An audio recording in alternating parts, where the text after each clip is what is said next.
Hello everyone, this is Diksha Rathore and welcome back to my channel. So friends, environment study pedagogy के हम next question discuss करेंगे जो आपके seated exam के लिए important है। तो आपको ये वीडियो कंप्लीट वॉच करनी है, अपना इवैल्यूएशन करना है। कितने क्वेश्चन आप सही करते हो वो आप कमेंट में ज़रूर बताया कीजिए, और क्विज़ क्वेश्चन आपको मिलेगा जिसका आंसर आपको कमेंट में देना होगा।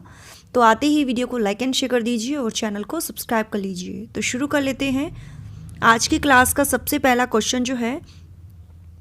तो क्वेश्चन को ध्यान से पढ़ना है, देन उसका आंसर आपको करना होगा। सबसे पहला क्वेश्चन है, निम्न में से किसका आंकलन हो सकता है जब गीता मनुष्य में पोषण विषय का केवल बहुविकल्पीय प्रश्नों द्वारा मूल्यांकन कर रही है। ऑप्शन है भोजन संबंधी आदतों से जुड़ी गलत अवधारणाएं, शिक्षार्थियों के ज्ञान को प्रयोग करके तथा रोल प्ले तैयार करके प्रार्थना सभा में प्रस्तुत करने की क्षमता, भोज्य अवयवों के महत्व को समझने की शिक्षार्थियों की क्षमता व उस पर एक लंबा निबंध लिखने की क्षमता, या भोज्य पदार्थों को वर्गीकृत करने व पोस्टर के लिए विश्लेषण क्षमता। तो क्वेश्चन में यहाँ पूछा है कि किसका आंकलन हो सकता है अगर गीता जो है मनुष्य में पोषण विषय का केवल बहुविकल्पीय प्रश्नों मतलब ऑब्जेक्टिव तरीके से जो है मूल्यांकन कर रही है। तो क्वेश्चन को ध्यान से पढ़िए, इसका आंसर आपको बताना है, कमेंट में नहीं बताना है, अभी आपको बताना है। तो आंसर सही हो जाता है हमारा बिल्कुल। तो राइट आंसर हो जाता है भोजन संबंधी आदतों से जुड़ी गलत अवधारणाएं। ठीक है डियर। तो जब गीता मनुष्य में पोषण विषय का केवल बहुविकल्पीय प्रश्नों द्वारा मूल्यांकन कर रही है तो इसमें एक उद्देश्य होता है भोजन संबंधी आदतों से जुड़ी जो गलत अवधारणाएं हैं उनको स्पष्ट करना। ठीक है डियर। तो फर्स्ट आंसर जो है यहाँ पर हमारा सही हो जाता है। नेक्स्ट क्वेश्चन है, खाद्य पदार्थों में अधिक मात्रा में नमक और चीनी डालकर उन्हें लंबे समय तक परिरक्षित किया जा सकता है। ऐसा इसीलिए क्योंकि अधिक नमक और चीनी के कारण सूक्ष्मजीवी कोशिकाएं फट जाती हैं, के कारण सूक्ष्मजीवी कोशिकाओं का आकार बदल जाता है, खाद्य पदार्थों से पानी निकाल देते हैं, या सूक्ष्मजीवी कोशिकाओं को द्रव्य कुंचन करते हैं। तो क्या सही आंसर होगा डियर, वो आपको बताना है। तो जल्दी से इसका आंसर बता दीजिए, सेकंड का आंसर क्या सही होगा। तो यहाँ पर आंसर जो है वो है हमारा, देखिए खाद्य पदार्थों के परिरक्षण में नमक या चीनी डालने से डिहाइड्रेशन विधि द्वारा इसके अंदर जो जल होता है वो बाहर आ जाता है, जिससे खाद्य पदार्थ जो है उसमें जो नमी है वो कम हो जाती है और लंबे समय तक लॉन्ग टाइम तक सुरक्षित रखते हैं। तो यहाँ पर आंसर सही हो जाता है थर्ड आंसर। अगला क्वेश्चन है, संतुलित आहार में प्रोटीन युक्त पदार्थों का होना आवश्यक है क्योंकि ये शारीरिक अवयवों के निर्माण में सहायक हैं, ये ऊर्जा की उत्पत्ति में अधिक उपयोगी होते हैं, ये शरीर में स्फूर्ति बनाए रखते हैं, या ये आँखों को स्वस्थ बनाए रखने में सहायक हैं। तो देखिए बैलेंस डाइट में प्रोटीन युक्त पदार्थों का होना क्यों आवश्यक होता है, तो किस लिए आवश्यक होता है। ऐसा नहीं है कि डियर ये ऊर्जा की उत्पत्ति में सहायक होते हैं, या ये शरीर में स्फूर्ति बनाए रखते हैं, या आँखों के लिए स्वस्थ बनाए रखने में सहायक है। तो ये तीनों तो ऑप्शन गलत हो गए।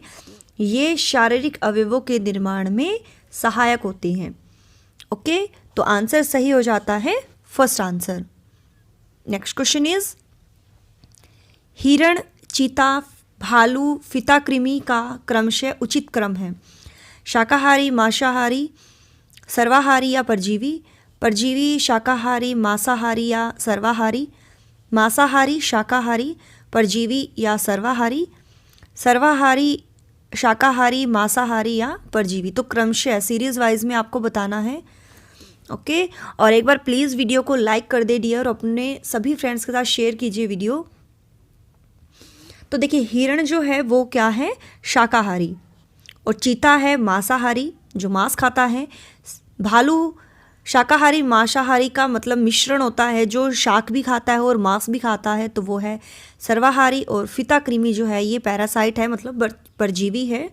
तो आंसर यहाँ पर सही होगा फर्स्ट आंसर। पर्यावरण अध्ययन की कक्षा में सिनेमा घर का टिकट दिखाने का उद्देश्य है बच्चों को फिल्म दिखाने के लिए प्रेरित करना, बच्चों को वास्तविक जानकारी से अंत्यक्रिया करने का अवसर देना, बच्चों में अवलोकन की कुशलता का विकास करना, या बच्चों को सिनेमा घर के टिकट के मूल्य की जानकारी देना। तो बताइए आंसर यहाँ पर क्या सही होगा। ये बताना है first and second, third and fourth, second and third, या फर्स्ट एंड फोर्थ। तो क्या क्या मतलब मेन उद्देश्य हो सकता है बच्चों को सिनेमा घर का टिकट दिखाने का। तो मेन रीज़न होता है, देखिए सिनेमा घर का टिकट दिखाने का मेन उद्देश्य होता है कि बच्चों को वास्तविक जानकारी से, रियलिटी से जो है अंत्यक्रिया करने का अवसर मिले और अवलोकन की कुशलता का विकास करना, कि बच्चे जो हैं ऑब्जर्व करें, है ना। तो सेकंड एंड थर्ड सही होगा। इट मीन्स आंसर सही हो जाता है सेकंड आंसर। ठीक है डियर, अगला क्वेश्चन है, एकल परिवार का प्रमुख गुण होता है। एकल परिवार मतलब सिंगल फैमिली, वृद्धों एवं बालकों की देखभाल, बालकों का दूसरों पर आश्रित रहना मतलब डिपेंड रहना, बालकों में निर्णय लेने की क्षमता का विकास, या बालकों में परिवार के सदस्यों के प्रति लगाव। तो बताइए आंसर क्या सही होगा।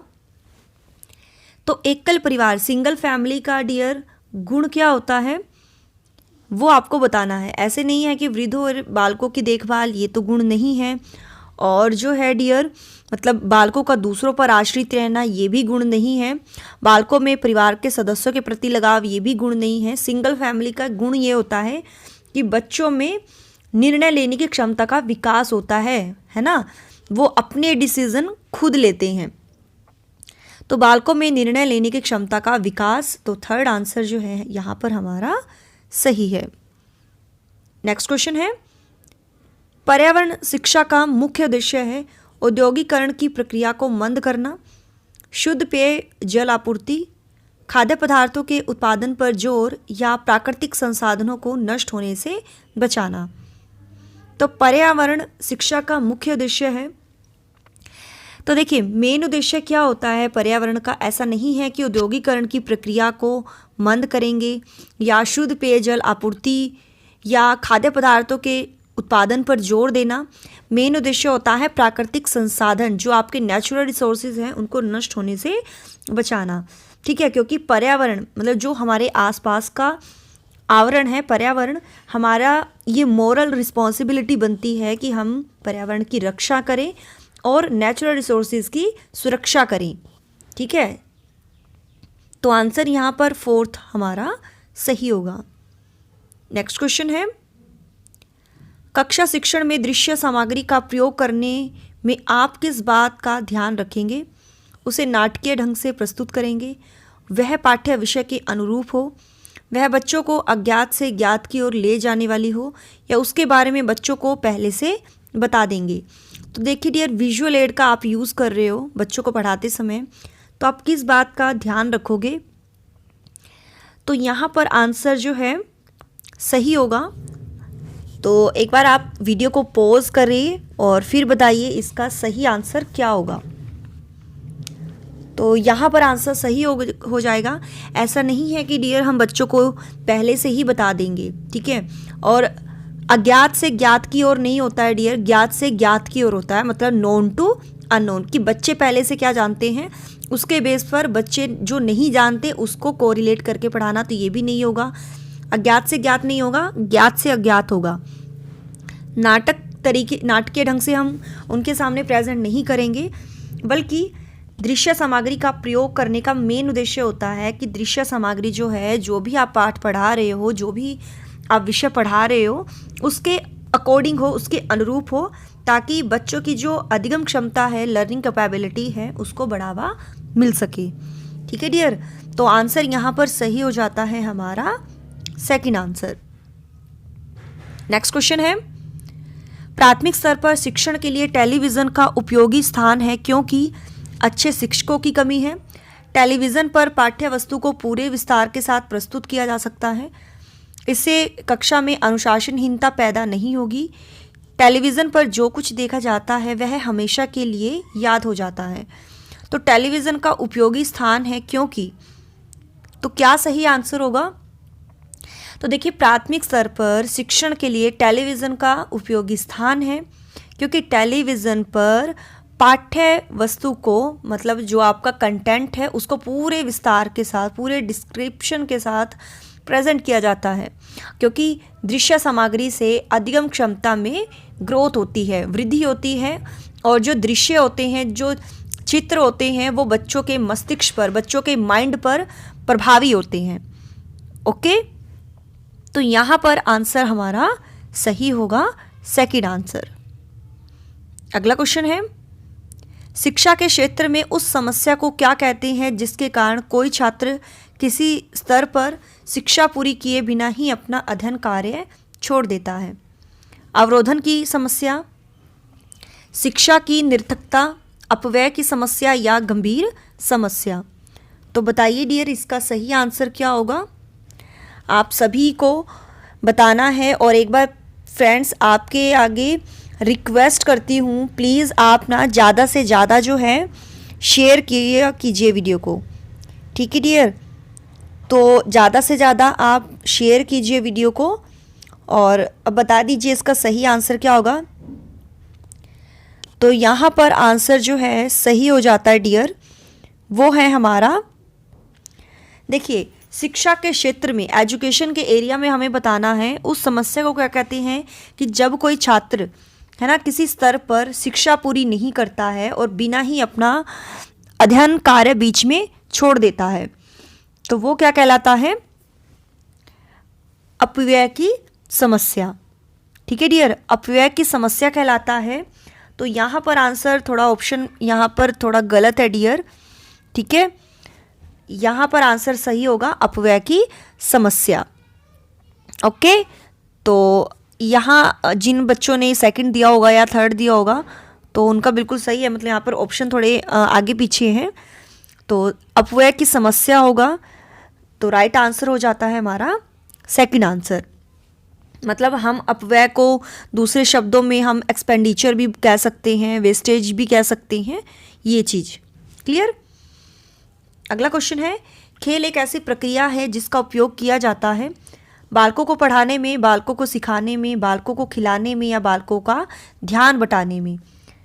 तो खेल एक ऐसी प्रक्रिया है, क्योंकि हर टीचिंग जो है, अगर हम टीचिंग में बच्चों को खेल विधि के द्वारा पढ़ाएं, है ना, तो ये बहुत इफ़ेक्टिव होता है। तो बच्चों को सिखाने में, कुछ भी अगर हम बच्चों को सिखा रहे हैं, अगर हम खेल विधि के द्वारा सिखा रहे हैं, तो बच्चों का फिजिकल डेवलपमेंट तो होता ही है, साथ में उसका मानसिक विकास, मेंटल डेवलपमेंट भी होता है। तो आंसर यहाँ पर सही हो जाता है सेकंड आंसर। नेक्स्ट क्वेश्चन है, कार्बोहाइड्रेट इन भोज्य पदार्थों में प्रचुर मात्रा में पाया जाता है?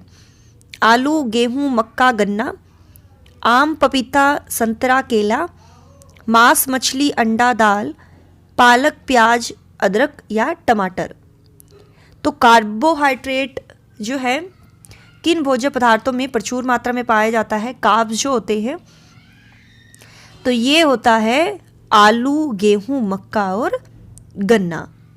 ठीक है, इसमें सबसे ज़्यादा कार्ब्स पाया जाता है, मतलब कार्बोहाइड्रेट। तो फर्स्ट आंसर सही होगा। नेक्स्ट क्वेश्चन है, पका हुआ खाना फ्रिज में अधिक समय तक परिरक्षित किया जा सकता है, प्रिजर्वाइव किया जा सकता है, क्योंकि रोगाणु कम तापमान पर नष्ट हो जाते हैं। कम तापमान पर भोजन का नमी तत्व घट जाता है। रेफ्रिजरेटर में कुछ ऐसे रसायन होते हैं जो रोगाणुओं को नष्ट कर देते हैं, या कम तापमान पर रोगाणु निष्क्रिय हो जाते हैं। तो देखिए इसका सही आंसर क्या होगा? कम तापमान पर जो है डियर, हमारे जो रोगाणु हैं जो भोजन को ख़राब करते हैं वो इनएक्टिव हो जाते हैं। पका हुआ खाना फ्रिज में अधिक लंबे समय तक परिरक्षित, मतलब बचाया जा सकता है। ऐसा नहीं है कि रोगाणु कम तापमान पर नष्ट हो जाते हैं, या कम तापमान पर, लो टेम्परेचर पर भोजन का नमी तत्व घट जाता है, या उसमें कुछ ऐसे केमिकल होते हैं जो रोगाणुओं को नष्ट कर देते हैं, बल्कि लो टेम्परेचर पर जो ख़राब करते हैं ना रोगाणु, वो इनएक्टिव हो जाते हैं, वो निष्क्रिय हो जाते हैं। तो इससे खाना जो है वो ख़राब नहीं होता है। तो आंसर यहाँ पर सही होगा फोर्थ आंसर। नेक्स्ट क्वेश्चन जो है, निबंधात्मक परीक्षणों निबंधात्मक प्रश्न होते हैं डियर, निबंधात्मक परीक्षण होते हैं, ऐसे टाइप जो टेस्ट होते हैं, उसके संबंध में निम्न में से कौन सा कथन असत्य है। शिक्षार्थियों को यह स्पष्ट होता है कि प्रश्न में क्या पूछा गया है। इन परीक्षणों के माध्यम से शिक्षार्थियों की संगठनात्मक शक्ति, क्षमता तथा तार्किक विवरण शक्ति का मूल्यांकन किया जाता है। छात्र पूरे पाठ्यक्रम से कुछ अंदाजा लगाए जाने वाले प्रश्नों की तैयारी करके परीक्षा दे देते हैं। शिक्षार्थियों की कल्पना शक्ति की जांच की जा सकती है। तो यहाँ पर असत्य की बात हुई है, ठीक है डियर, असत्य की बात यहाँ पर हुई है, तो आंसर बताइए क्या सही होगा। तो देखिए, शिक्षार्थियों को यह स्पष्ट होता है कि प्रश्न में क्या पूछा गया है, बिल्कुल ये तो सत्य है ना, ये तो सत्य है कि प्रश्न में क्या पूछा गया, ये बच्चों को स्पष्ट होता है। और बच्चे क्या करते हैं, जो ऐसे टाइप क्वेश्चन जो होते हैं उसमें अंदाज़ा लगाए जाने वाले की, मतलब जो मेन क्वेश्चन होते हैं ऐसे टाइप में, वो उनकी तैयारी करके परीक्षा दे देते हैं, बिल्कुल सही है। बच्चों की कल्पना शक्ति का विकास होता है, बिल्कुल सही है। लेकिन निबंधात्मक प्रश्नों के संबंध में छात्रों से ऐसे प्रश्न पूछे जाते हैं जो पूरे पाठ्यक्रम पर आधारित होते हैं और तार्किक शक्ति का मूल्यांकन होता है, ठीक है डियर। तो यहाँ पर असत्य की बात हुई है, असत्य की बात यहाँ पर हुई है। तो निबंधात्मक प्रश्नों के संबंध में निम्न में से कौन सा कथन असत्य है। यहाँ पर तार्किक विवरण शक्ति नहीं डियर, अगर हम तार्किक शक्ति का अगर बोलते तो वो सही होता, लेकिन ये गलत है। सेकंड क्वेश्चन, सेकंड ऑप्शन ये हमारा गलत है, तो आंसर सही हो जाता है सेकंड आंसर, ठीक है। अगला क्वेश्चन जो है, एक शिक्षक पाठ को पढ़ाने के बाद अपने छात्रों को गृह कार्य देता है, क्योंकि गृह कार्य देने से छात्र पढ़ेंगे। गृह कार्य से छात्रों की प्रगति की जांच की जा सकेगी। छात्रों को व्यस्त रखना आवश्यक है, या गृह कार्य करने से छात्रों में स्वाध्याय मतलब सेल्फ स्टडी की आदत का विकास हो सकेगा। तो क्या सही आंसर होगा। तो यहाँ पर आंसर सही हो जाता है। टीचर पाठ को पढ़ाने के बाद बच्चों को होमवर्क देता है, तो इससे टीचर को पता चलता है कि बच्चों ने जो स्कूल में पढ़ाया है क्या उन्होंने घर पर वो रिपीट किया है या नहीं, और बच्चे भी उसको पढ़ेंगे, सेल्फ स्टडी वो करेंगे, तो अभ्यास करने की प्रवृत्ति भी बच्चों में विकसित होगी। तो फोर्थ आंसर जो है हमारा सही है। ओके, तो ये थे हमारे मोस्ट इम्पोर्टेंट क्वेश्चन। और देखिए, कल मैंने आपसे क्वेश्चन पूछा था क्विज़ का, वो मैंने पूछा था टाइगर प्रोजेक्ट की शुरुआत कब हुई थी। तो 1973 में जो है बाघ परियोजना की शुरुआत हुई थी। तो काफ़ी स्टूडेंट ने इसका आंसर भी दिया था, टाइगर प्रोजेक्ट कब शुरू हुआ था, 1973 में। ओके, और आज का जो क्विज़ का क्वेश्चन है, क्विज़ ऑफ द डे, वो आपको बताना है हमारे शरीर में जल की मात्रा कितनी है। ठीक है, हमारे शरीर में जल की मात्रा कितनी है। ठीक है, तो इसका आंसर आपको कमेंट में देना है, और आपके कितने क्वेश्चन सही हुए हैं वो भी आप कमेंट में बताओगे। क्विज़ का आंसर आपको कमेंट में देना है। और डियर, अगर आपको कुछ भी प्रॉब्लम है पीडीएफ से रिलेटेड या किसी सब्जेक्ट से रिलेटेड, तो आप मुझे कांटेक्ट कर सकते हो। मैं एक बार यहाँ पर अपना नंबर लिख देती हूँ, 8295024375। तो यहाँ आप कांटेक्ट कर सकते हो। क्लियर है डियर? तो मिलते हैं नेक्स्ट क्लास में। So thanks for watching my video. Do like, share and subscribe my YouTube channel. Till then, bye bye, रब रखा, जय भोलेनाथ।